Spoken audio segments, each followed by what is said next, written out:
আমার প্রাণপ্রিয় দ্বাদশ শ্রেণীর ছাত্রছাত্রী, আজকে আমি তোমাদের সামনে হাজির হয়েছি এই করোনার ভিতরেও তোমাদের আজকে ষষ্ঠ অধ্যায়ের দ্বিতীয় লেকচার দেওয়ার জন্য। তো আজকে আমরা এই ষষ্ঠ অধ্যায়ের দ্বিতীয় লেকচার যেটা আমরা আজকে দিব সেটা খুবই গুরুত্বপূর্ণ। এই অধ্যায়ের টপিক যেটা মধ্যস্থ ব্যবসায়ী, মধ্যস্থ ব্যবসায়ীর প্রকারভেদ এবং মধ্যস্থ ব্যবসায়ীর কার্যকলাপ। আজকে আসো আমরা আমাদের এই দ্বাদশ শ্রেণীর এবং এই ক্লাসগুলো আমরা দেখি এবং ক্লাসগুলো দেখে তোমরা বাসায় বসে খাতা কলম নিয়ে অনুসরণ করো, অনুশীলনী নিজেরা অনুসরণ করো, নিজেরা এখান থেকে সিকিউ খুঁজে নাও এবং নিজেরা এখান থেকে এমসিকিউ তোমাদের বইয়ের ভিতরে আছে, সেখান থেকে তোমরা প্র্যাকটিস করো। তো আজকে আমি প্রথমে তোমাদেরকে স্বাগতম জানাচ্ছি আমাদের এই মোহাম্মদপুর কেন্দ্রীয় বিশ্ববিদ্যালয় কলেজে দ্বাদশ শ্রেণীতে, এবং তোমরা সবাই উপস্থিত আছো এবং সবাই ক্লাসের জন্য তোমরা আগ্রহে বসে আছো। আজকে তোমাদের এখন তোমরা এই ক্লাসটা তোমাদের বাসায় বসে দেখবে এবং এখান থেকে তোমরা কি করবে, যেগুলো প্রয়োজনীয় নোটস সেগুলো তোমরা নোটসগুলো নিবে এবং পড়াশোনা করবে। আমরা মোহাম্মদপুর কেন্দ্রীয় কলেজের পক্ষ থেকে তোমাদেরকে স্বাগত। এবার আমি আমার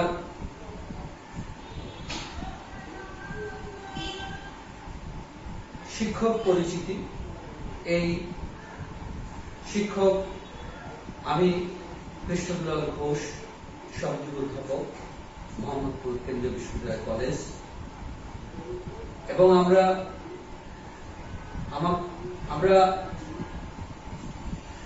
আমি একজন কোর্স টিচার তোমাদের এই উৎপাদন ব্যবস্থাপনা এবং বিপণনে।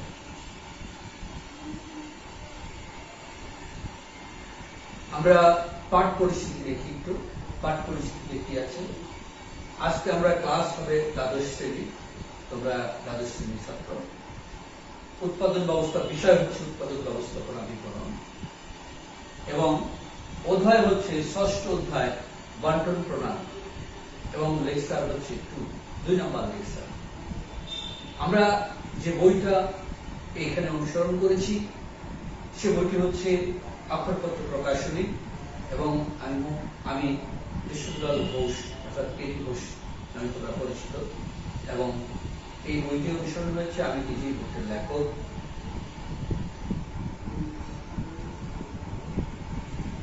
আজকে আমরা এই ক্লাসে মূলত যা যা শিখবো, তোমরা জানো যা যা শেখানো হয় সেটাকে আমরা শিখন ফল বলি।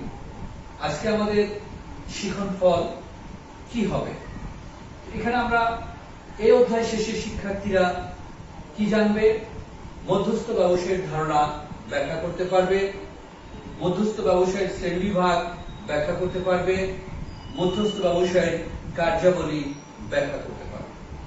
তাহলে আমরা আজকে এই 3টা বিষয় এবং খুবই গুরুত্বপূর্ণ টপিক এই 3টা টপিক আমরা এখানে আজকে জানব। আসো আমরা এই 3টা টপিক আজকে আলোচনায় আসি। প্রথমেই আমরা দেখছি প্রথম যে আমাদের টপিক সেটা হচ্ছে মধ্যস্থ ব্যবসায়ীর ধারণা। আসলে মধ্যস্থ ব্যবসায়ী বলতে কাদেরকে বোঝানো? আমরা জানি একটি পণ্য উৎপাদনের পরে উৎপাদিত পণ্যটা উৎপাদনকারী কি করবে, ভোক্তার নিকট পৌঁছে। এরকম যদি হয় যে জায়গায় আমরা তোমাদেরকে গত ক্লাস আমরা দেখিয়েছি 0 স্তর বন্টন প্রণালী, যেখানে শুধুমাত্র উৎপাদনকারী এবং ভোক্তা বিরাজমান, সেখানে অন্য তৃতীয় কোনো পক্ষ। দ্বিস্তর এক স্তর বিশিষ্ট বন্টন প্রণালীতে উৎপাদনকারী, খুচরা কারবারি এবং ভোক্তা। দ্বিস্তর বিশিষ্ট উৎপাদনকারী, পাইকার, খুচরা ব্যবসায়ী এবং ভোক্তা। এভাবে উৎপাদনকারী এবং ভোক্তার মধ্যে এক স্তর এবং দ্বিস্তরে কারা কারা আসলো? খুচরা কারবারি এবং পাইকারি কারবার। তাহলে এই যে মাঝখানে যারা অবস্থান করছে, কারা? যারা কোনো উৎপাদনও করছে না, ভোগও করছে না। তারা কি করছে? উৎপাদনকারীর কাছ থেকে পণ্যটা নিয়ে তারা কি করছে? ভোক্তার কাছে পৌঁছে দিচ্ছে। এই যে যারা এই কাজটা করছে, যে সকল ব্যক্তি বা প্রতিষ্ঠান উৎপাদনকারীর কাছ থেকে পণ্যটি ক্রয় করে বা গ্রহণ করে, কোন শর্তে গ্রহণ করে ভোক্তার কাছে সেটাকে পৌঁছে দিচ্ছে, এই সকল ব্যক্তি বা প্রতিষ্ঠানই হচ্ছে মধ্যস্থ ব্যবসায়ী। যেমন একটু আগে তোমাদেরকে আমি যে উদাহরণটা দিয়েছি, উদাহরণটার ভিতরে কি ছিল? উৎপাদনকারী এবং ভোক্তার মাঝে দুইজন ব্যবসায়ী ছিল, একজন খুচরা ব্যবসায়ী, একজন পাইকারি ব্যবসায়ী। তাহলে এই খুচরা ব্যবসায়ী এবং পাইকারি ব্যবসায়ী হচ্ছে এখানে এই দুজনের মাঝখানের মধ্যস্থ ব্যবসায়ী। তার মানে এরাই হচ্ছে আমরা ইংরেজিতে যেটাকে বলি মিডল ম্যান, যারা পণ্য উৎপাদনও করে না, পণ্য ভোগও করে না, শুধুমাত্র মাঝখান থেকে উৎপাদনকারীর কাছ থেকে পণ্যটা কোন শর্তে ক্রয় করে বা কোন শর্তে কমিশন মার্কেট নিয়ে ভোক্তার কাছে এটা পৌঁছে দেয়, যার জন্য মাঝখান থেকে তারা একটা প্রফিট অর্জন করে। অনেক সময় এদেরকে আমরা কি বলি, অনেক বিতর্কও আছে এদের নিয়ে। অনেক সময় এদেরকে পরগাছাও বলা হয়। পরগাছার যুক্তিও আছে, আবার পক্ষে যুক্তি আছে, বিপক্ষেও যুক্তি আছে। তো আমরা তাহলে বুঝে গেলাম যে এই মধ্যস্থ ব্যবসায়ী কারা। এই উদাহরণের মাধ্যমে তোমরা বিষয়টা বুঝতে পেরেছ। তারপরেও আমি আবার তোমাদেরকে বলছি এই মধ্যস্থ ব্যবসায়ী কারা। যে বিশ্বব্যাপী উৎপাদনকারী ও ভোক্তার মধ্যে পণ্য বন্টন প্রক্রিয়ায় নিয়োজিত সকল ব্যক্তি বা প্রতিষ্ঠানকে মধ্যস্থ ব্যবসায়ী বলা হয়। তার মানে কি? বিশ্বব্যাপী উৎপাদনকারী আর ভোক্তার মধ্যে পণ্য বন্টন প্রক্রিয়ায় নিয়োজিত সকল ব্যক্তি বা প্রতিষ্ঠানকে মধ্যস্থ ব্যবসায়ী বলা হয়। তো এটা হচ্ছে আমরা সুন্দর করে বুঝে তোমাদের সঙ্গে আকারে দিতে।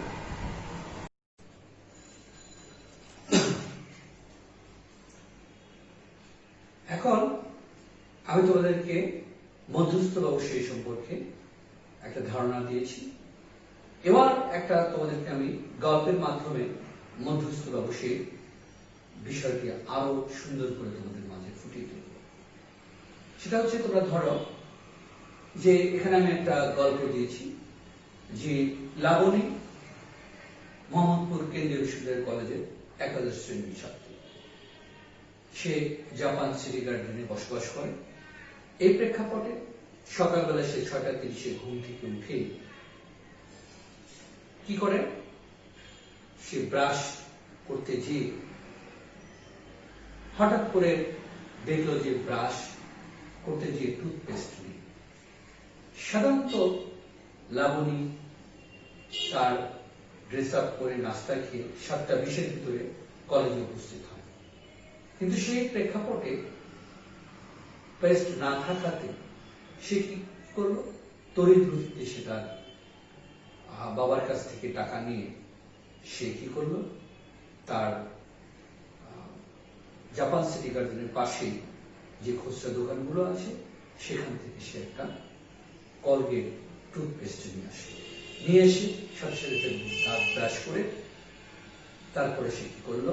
তার ড্রেস আপ করে নাস্তা খেয়ে সকালের ব্রেকফাস্ট করে সরাসরি সে কলেজের 7:20 চলে আসে। এই প্রেক্ষাপটে বলা যায় যে লাবণী তার বাসার আশেপাশে যে খুচরা দোকানগুলো আছে সেখান থেকে সে পেস্টটা কি করেছে? ক্রয় করেছে। কিন্তু এই তারা, এই দোকানদাররা কার কাছ থেকে পণ্যটি ক্রয় করেছে, হয় যারা ওখানে পাইকারি আছে তাদের কাছ থেকে, অথবা সরাসরি যারা উৎপাদনকারী আছে তাদের কাছ থেকে ক্রয় করে নিয়ে এসেছে, অথবা উৎপাদনকারীর প্রতিনিধিগণ ওই খুচরা দোকানগুলোতে সেই পণ্যগুলো দিয়ে গেছে। তার মানে ওই খুচরা দোকানদার উৎপাদনকারীও না, ভোগকারীও না, সে হচ্ছে একটা মধ্যস্থ ব্যবসায়ী। তাহলে মধ্যস্থ ব্যবসায়ী লাভনী যার কাছ থেকে পণ্যটি ক্রয় করেছে সেই হচ্ছে একজন মধ্যস্থ ব্যবসায়ী। নিঃসন্দেহে বলা যায় যে আমাদের সমাজে মধ্যস্থ ব্যবসায়ের গুরুত্ব আছে। অনেক সময় আবার তাদেরকে কি বলা হয়, পরগাছাও বলা হয়। কেন পরগাছা বলা হয়? এই কারণেই বলা হয় যে তারা তো পণ্য উৎপাদনও করছে না, ভোগও করছে না, মাঝখান থেকে তারা একটা অর্থ উপার্জন করে নিয়ে যাচ্ছে। কিন্তু এদের প্রয়োজনীয়তাও আছে, বিপণনে এদের প্রয়োজনীয়তাও অপরিসীম। সেগুলো হয়তো আমরা আরো ইন ডিটেইলস যখন আলোচনা করব, সুফল কুফল গুলো আলোচনা করব, তাদের কেন পরগাছা বলা হয় সে জায়গায় তোমরা জেনে নিও। তাহলে আমরা বুঝে গেলাম মূলত মধ্যস্থ ব্যবসায়ী কারা। তাহলে আজ আসো দ্বিতীয় আমরা যে যাচ্ছিলাম যে আমরা এখানে মধ্যস্থ ব্যবসায়ের প্রকারভেদ।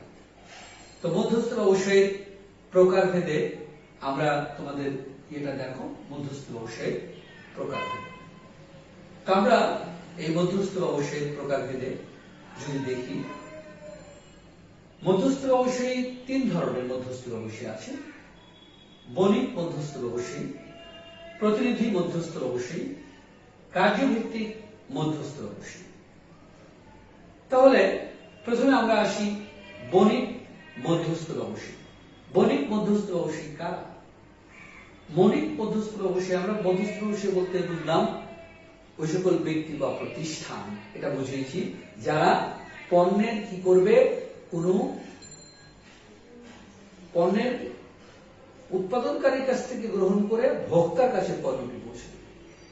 তাহলে এই বণিক মধ্যস্থ ব্যবসায়ী হচ্ছে দুই ধরনের। এই বণিক মধ্যস্থ শ্রেণী কি করবে, পণ্যের সত্ত্ব গ্রহণ করে, পণ্য এখানে মূলধন বিনিয়োগ করে, তারা উৎপাদনকারীর কাছ থেকে পণ্যটা ক্রয় করে নিয়ে তাদের গুদামে রেখে দেয়, রেখে স্বল্প পরিমাণে বা বৃহৎ পরিমাণে এগুলো ভোক্তার কাছে বা খুচরা কারবারির কাছে বিক্রয় করে দেয়। তাহলে এই মধ্যস্থ বণিক মধ্যস্থ ব্যবসায়ী ধরেন একটা পাইকার। পাইকার কারা?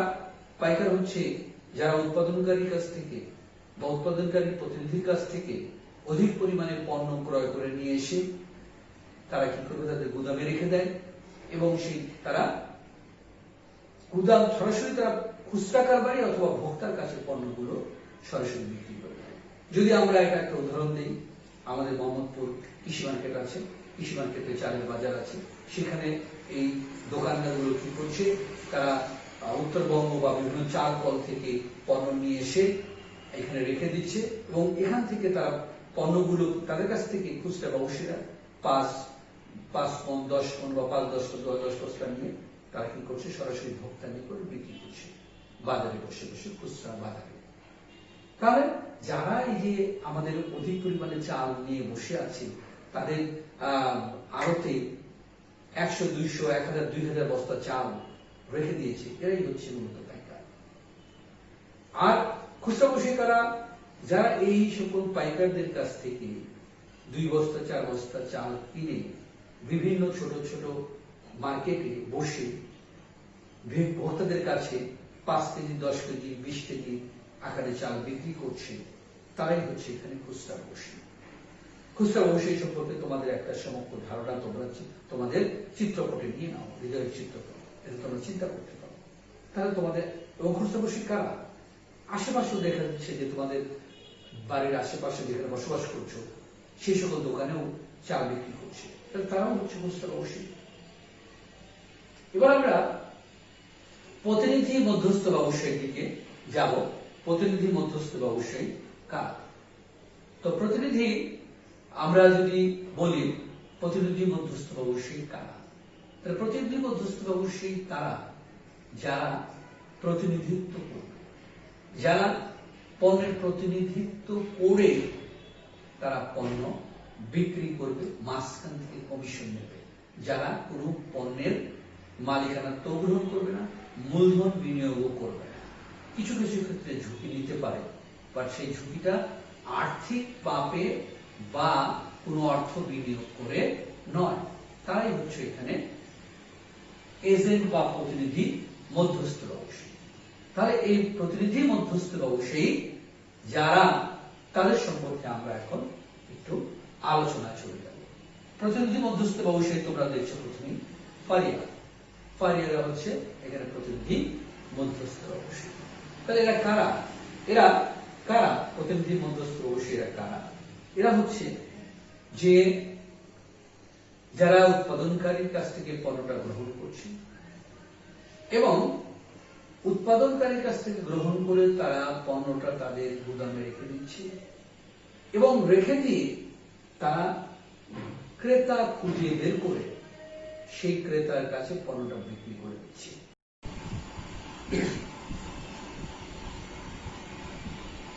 আমরা প্রতিনিধি মধ্যস্থ ব্যবসায়ী সম্পর্কে তোমাদের একটা ডেফিনেশন দিলাম।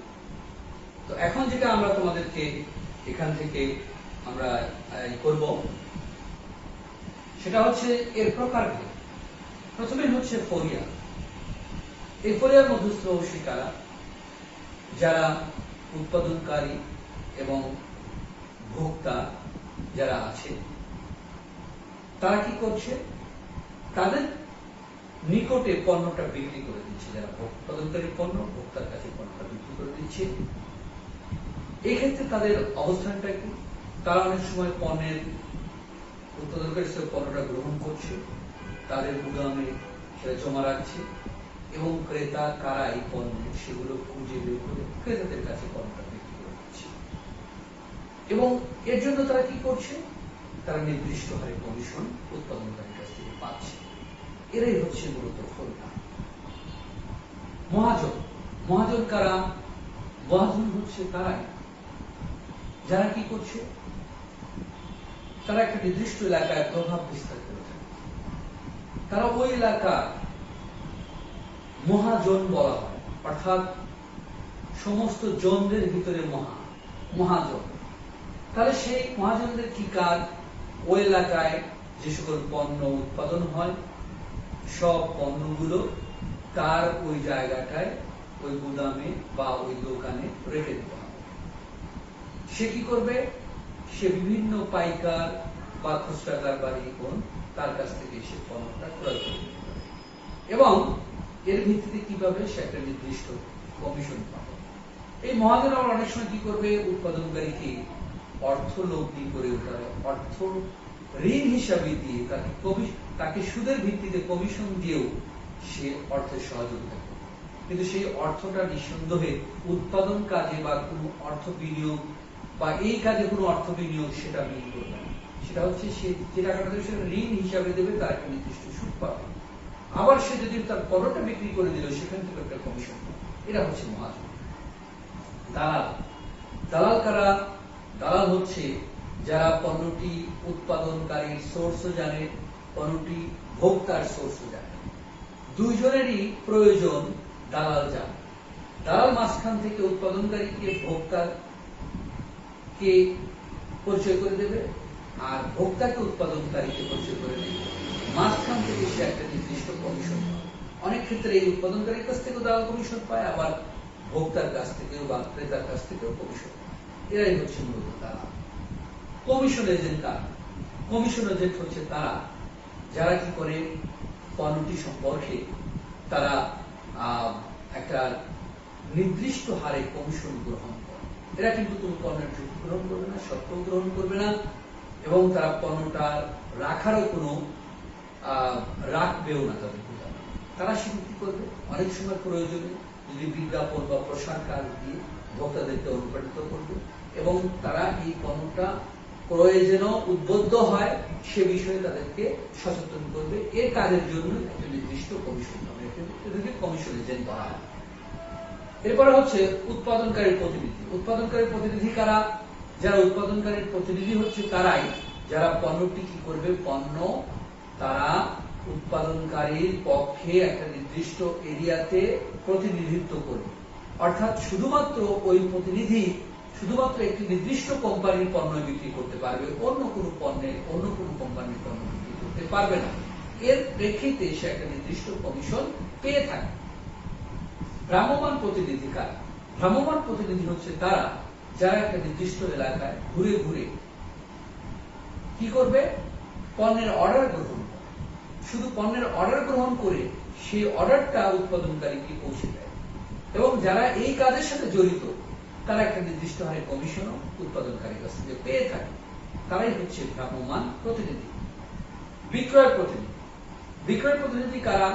এই মধ্যস্থকারীরা অনেক ক্ষেত্রেই উৎপাদনকারী নিজের নিয়োগকৃতও থাকে, এবং তাদেরকে বলে দেওয়া হয়, একটি নির্দিষ্ট টার্গেট দিয়ে দেওয়া হয়, সেই টার্গেট বিক্রির পরে যদি অতিরিক্ত পণ্য বিক্রি করতে পারে তার উপরে তাদেরকে একটা নির্দিষ্ট কমিশন প্রদান করা হয়। তো বিক্রয় প্রতিনিধি সাধারণত কোম্পানির নিজস্ব নিয়োগকৃত কর্মচারী আকারে তারা সেখানে চাকরি করে। ফ্যাক্টর, ফ্যাক্টরস কারা?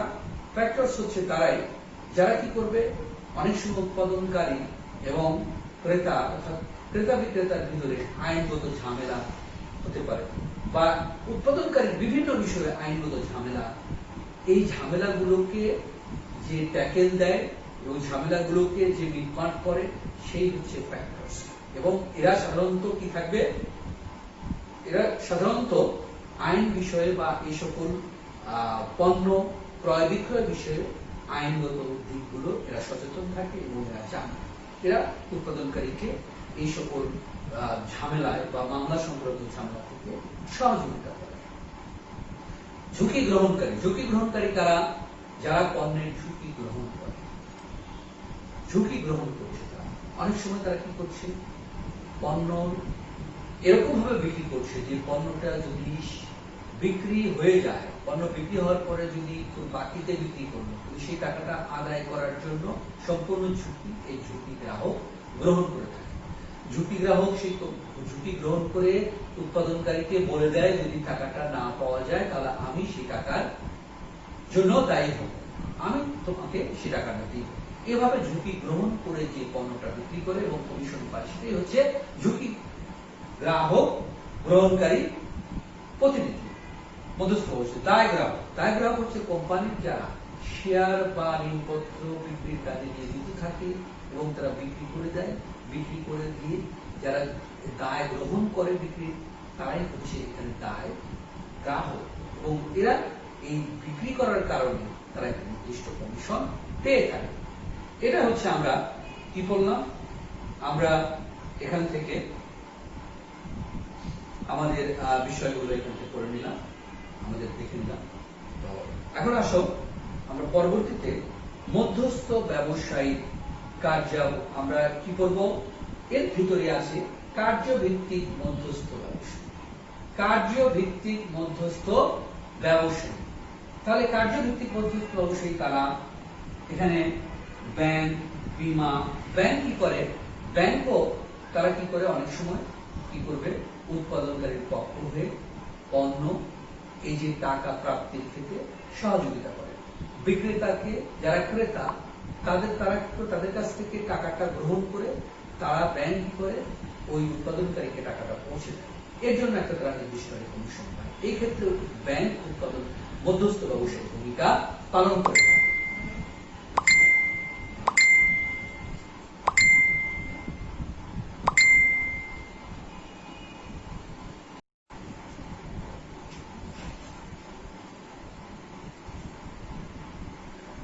তো আমরা এই কার্যভিত্তিক মধ্যস্থ ব্যবসায়ী ব্যাংকের যে ভূমিকা মধ্যস্থ ব্যবসায়ী সেটা আমরা আলোচনা করলাম। তাহলে এবার বীমা, তাহলে আমরা এই বীমার বিষয়টা একটু বুঝি যে বীমা কি করছে। বীমাও কিন্তু এরা উৎপাদনকারী যে উৎপাদন সংক্রান্ত যে ঝুঁকি, পণ্যের ক্ষয়ক্ষতি সংক্রান্ত যে ঝুঁকি, বা এখান থেকে আগুনে পুড়ে যাওয়ার যে ঝুঁকি, সেগুলো গ্রহণ করে থাকে। তারা এই ধরনের রিস্ক গুলোকে গ্রহণ করে কি করছে, উৎপাদনকারীকে সহযোগিতা করছে। তাহলে বীমাও এই উৎপাদনকারী প্রতিনিধি হিসাবে কাজ করে থাকে। এরাও এক ধরনের মধ্যস্থ ব্যবসায়ী। এরা কিন্তু কোনো পণ্য উৎপাদনও করে না, ভোগও করে না। এই ক্ষেত্রে তারা ভোক্তাকেও অনেক সময় কি করছে, তার পণ্যের যাতে ক্রয় করে এর জন্য ওই পণ্যের বীমার বিষয়ে তারা ঝুঁকি গ্রহণ করছে। পণ্য যদি ক্ষয়ক্ষতি হয় তাহলে সেটা ক্রেতাকে কি করবে, সে পোষণ করে দেবে। এই জন্য এরা মধ্যস্থ ব্যবসায়িক ভূমিকা পালন করে। এর জন্য তারা কি হয়, কমিশন পায় নির্দিষ্ট থাকে। পরিবহন সংস্থা, পরিবহন সংস্থা কি করে, উৎপাদনকারীর পণ্যটি বিভিন্ন জায়গায় তারা বন্টন করার কাজে নিয়োজিত থাকে এবং তারা বিভিন্ন স্থানে, বিভিন্ন এলাকায় পণ্যটিকে পৌঁছে দেয় উৎপাদনকারীর পক্ষে। এরাই হচ্ছে পরিবহন সংস্থা। এরাও কার্যভিত্তিক মধ্যস্থ ব্যবসায়ী এবং নির্দিষ্ট হারে তারা কমিশন পেয়ে থাকে। গুদাম ঘর, অনেক সময় গুদাম ঘর আছে, বিভিন্ন এলাকা ভিত্তিক উৎপাদনকারীরা কি করে, ওই গুদাম ঘর তারা কি করে, অনেক সময় গ্রহণ করে। গুদাম ঘর কি করে, পণ্যটা গ্রহণ করে রাখে একটা নির্দিষ্ট সময়ের জন্য বা একটা নির্দিষ্ট ঋতুর পণ্য আরেকটা ঋতুতে আর বিক্রি করার জন্য এই গুদাম ঘর কার্য ও ভিত্তিক মধ্যস্থ ব্যবসায়ের ভূমিকা পালন করে থাকে। হিমঘর, হিমাগার, হিমাগার হচ্ছে এখানেও একটা কিছু কিছু পণ্য আছে যেগুলো হিমাগারের একটা নির্দিষ্ট তাপমাত্রা রেখে দিতে হয়। তারা সেই নির্দিষ্ট তাপমাত্রার ভিত্তিতে রেখে দিয়ে পণ্যটা একটা নির্দিষ্ট ঋতুর পণ্য অন্য ঋতুতে বিক্রি করতে বা পণ্যের কোয়ালিটি ধরে রাখতে সহযোগিতা করে থাকে। ডাকঘর, ডাকঘরও উৎপাদনকারীর পক্ষে বা ক্রেতার পক্ষে তারা কি করছে, একটা মধ্যস্থ ব্যবসায়িক ভূমিকা পালন করে থাকে। তারা সরকারি সংস্থা হিসাবে কি করছে, পণ্যটা ভোক্তার কাছে পৌঁছে দেওয়ার কাজে এবং তার কাছ থেকে অর্থটা প্রাপ্তির ক্ষেত্রে উৎপাদনকারীকে সহযোগিতা করছে এবং এর ক্ষেত্রে নির্দিষ্ট অনেক কমিশন গ্রহণ করছে। এরা হচ্ছে কার্যভিত্তিক মধ্যস্থ ব্যবসায়ী। তো আমরা মধ্যস্থ ব্যবসায়ী প্রকারভেদ সম্পর্কে আমরা আলোচনা করলাম। এবার আমরা আমাদের শেষ যে টপিকটা আছে,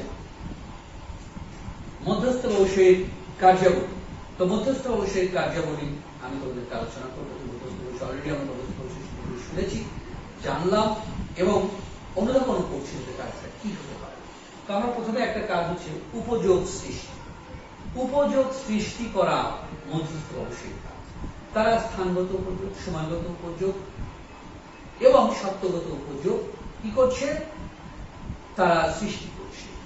তারা কি করছে, একটি নির্দিষ্ট স্থানের পণ্য আরেকটি নির্দিষ্ট স্থানে নিয়ে বিক্রি করতে সহযোগিতা করছে।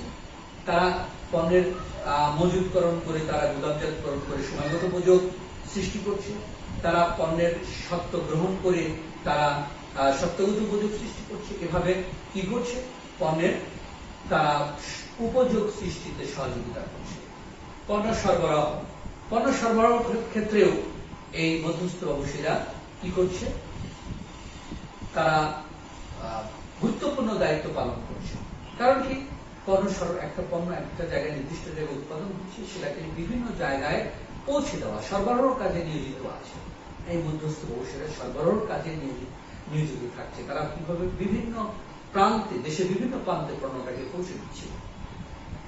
মূল্যের স্থিতিশীলতা, মূল্যের স্থিতিশীলতার ক্ষেত্রেও মধ্যস্থ ব্যবসায়ী তারা কি করছে, তাদের গুরুত্বপূর্ণ ভূমিকা আছে এবং মূল্যের স্থিতিশীলতা রাখাও উৎপাদনকারী একটা কার্যকরী ভূমিকা করে। কারণ যদি দেখা যাচ্ছে যে ভোক্তার কাছে অধিক দামে পণ্যটা বিক্রি হয়, তাহলে কি হবে, অনেক সময় উৎপাদনকারীর মার্কেট হারাতে হয়। এই জন্য উৎপাদনকারীর পক্ষ হয়ে এই মধ্যস্থ ব্যবসায়ী কি করে থাকে, মূল্যের স্থিতিশীল রাখার ক্ষেত্রে গুরুত্বপূর্ণ ভূমিকা পালন করে। অর্থাৎ এই মূল্য স্থিতিশীল রাখার এই কাজটাও মধ্যস্থ ব্যবসায়ী। চাহিদা সৃষ্টি, চাহিদা অনেক পণ্যের আছে যে পণ্যগুলো সম্পর্কে ভোক্তারা জানে না, সেই পণ্য সম্পর্কে জানিয়ে তাদের কাছ থেকে চাহিদা সৃষ্টি করাটাও একজন মধ্যস্থ ব্যবসায়ীর কার্যকরী ভিতরে পড়ে। অর্থসংস্থান, অর্থসংস্থান একজন মধ্যস্থ ব্যবসায়ীর কার্যাবলী। কারণ সে কি করে, অনেক সময় উৎপাদনকারীকে অর্থ দিয়ে সহযোগিতা করে, অনেক সময় পণ্যটা বিক্রি করে দিয়ে সেই অর্থ তারা গ্রহণ করে। তথ্য সরবরাহ, অনেক সময় কি করে, উৎপাদনকারীকে বাজারের তথ্য সরবরাহ করে এবং ভোক্তাকে উৎপাদনকারীর তথ্য সরবরাহ করে বা পণ্য তথ্য সরবরাহ করে গুরুত্বপূর্ণ ভূমিকা পালন করে। এবং এটাও একটা তার কাছে মধ্যস্থ কারবারির কার্যাবলীর ভিতরে পড়ে। পরামর্শ প্রদান, পরামর্শ প্রদান হচ্ছে অনেক সময় উৎপাদনকারীকে এবং ক্রেতাকে উভয়কেই পরামর্শ প্রদান করে থাকে এই মধ্যস্থ ব্যবসা। কর্মসংস্থান, কর্মসংস্থান সৃষ্টিও এটাও হচ্ছে মধ্যস্থ ব্যবসায়িক কার্যক্রমের ভিতরে পড়ে। তারা কি করছে, উৎপাদনকারীর কাছ থেকে গ্রহণ করে ভোক্তার কাছে পণ্যটা পৌঁছে দেওয়ার মাঝখানে তারা কি করছে, অনেক কর্মসংস্থানের সৃষ্টি করছে, তারা অনেক কর্মচারী নিয়োগ দিচ্ছে এই সকল কাজকর্মের জন্য, যার কারণে তারা কর্মসংস্থান সৃষ্টিও তাদের একটা কার্যক্রম। ঝুঁকি গ্রহণ, তারা ঝুঁকি গ্রহণ করছে, ঝুঁকি গ্রহণ করা তারা কার্যক্রম, কারণ অনেক ক্ষেত্রেই তারা পণ্যের বিক্রি করার ক্ষেত্রে উৎপাদনকারীকে শিওর দিচ্ছে, যদি টাকা না পাওয়া যায় তাহলে সে অনেক সময় টাকা আদায় করে দেওয়ার কাজগুলো করছে। বিক্রয় প্রসার, বিক্রয় প্রসার একটা গুরুত্বপূর্ণ কার্যক্রম, কারণ সে অনেক সময় মধ্যস্থ ব্যবসায়ী তারা কি করে, নিজেরাই পণ্যের বিজ্ঞাপন বা প্রসার কাজে অংশগ্রহণ করে, তবে এটাও একটা গুরুত্বপূর্ণ কাজ। এভাবে আমরা মনে করছি যে এটা আমাদের উৎপাদনকারী এবং পক্ষ হয়ে বা মধ্যস্থ ব্যবসায়ী এই সকল কার্যক্রমগুলো করে থাকে। এই কার্যক্রমগুলো আমাদের ব্যবসার ক্ষেত্রে গুরুত্বপূর্ণ। এবং আমরা শেষ যে এটাতে আসবো, এখন আমরা তোমাদেরকে একটা উপদেশ দিয়ে শেষ করবো আজকের মতো, যে স্টে হোম এবং স্টে সেফ। করোনাকালীন সময় বাসায় থাকো, সুস্থ থাকো এবং তোমাদের আগামী ক্লাসে